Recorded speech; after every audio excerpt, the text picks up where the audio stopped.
Welcome to Supalite. We transform conservatories into year-round living spaces by replacing your polycarbonate and glass roof with a lightweight, solid tiled alternative.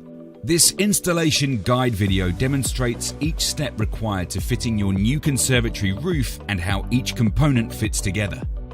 Firstly, you must check the existing roof and ensure that the existing frame is square. The eaves beam is then installed, which has been prepped with the underclad soffit. M6 bolts slide into the eaves beam before closing and securing the corner joints.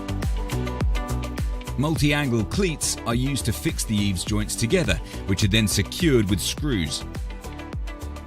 The side window glass units are removed so that all eaves can be secured from underneath. Each rafter is prepared by sliding the required cleats and M6 bolts onto the slots provided. Wall plates are fixed to the wall on both sides of the ridge plate. The valley is then attached to both the ridge and the wall plate. Once in place, the rafters can be attached to the eaves by securing the cleats to the M6 bolts in the eaves.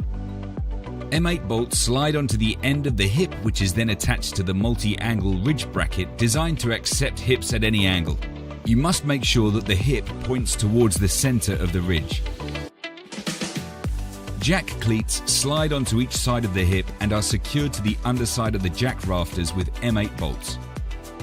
Repeat these steps until all rafters are firmly in place. The external gutter fascias and guttering are then attached. The gutter is attached to the box gutter using the box gutter bracket provided. It is important that sealant and waterproof tape is added to the box gutter to ensure a tight seal is achieved.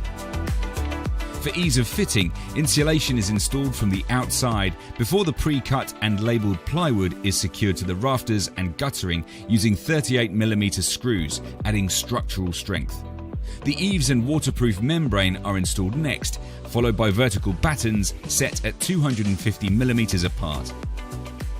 Unlike other systems where the tiles are installed directly onto the plywood, these battens ensure constant airflow and eliminate any problems with condensation under the tiles. At this stage, the metal tile starter cleat is added. The barge soaker is attached directly to the battening using high-quality adhesive. At this point of the roof installation, the tiles can now be fitted. You must ensure that the first tile is positioned and secured over the soaker. The first row of tiles lock into the starter cleat, and all remaining tiles are installed from right to left to ensure they interlock correctly. If there are any issues with the size of a tile, these can be cut to size with Supalite nibblers or a grinder. Once the tiles are in place, hang the barge over the soaker and screw the side of the barge onto the fascia board. Next, battens are added to the ridges on the roof, ready to receive the ridge caps, which are fixed directly to the battens using screws. The internal fit and finish is now addressed, and aluminium foil is used to close all gaps in the insulation, followed by the horizontal battens. Insulated plasterboard is cut to size and installed, which can then be skimmed and painted to complete the ceiling.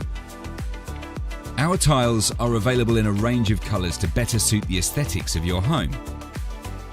Do you want to enjoy more usable living space in your home and reap the benefits of a Supalite tiled roof? Find out more about our range of products available by visiting supaliteroof.co.uk.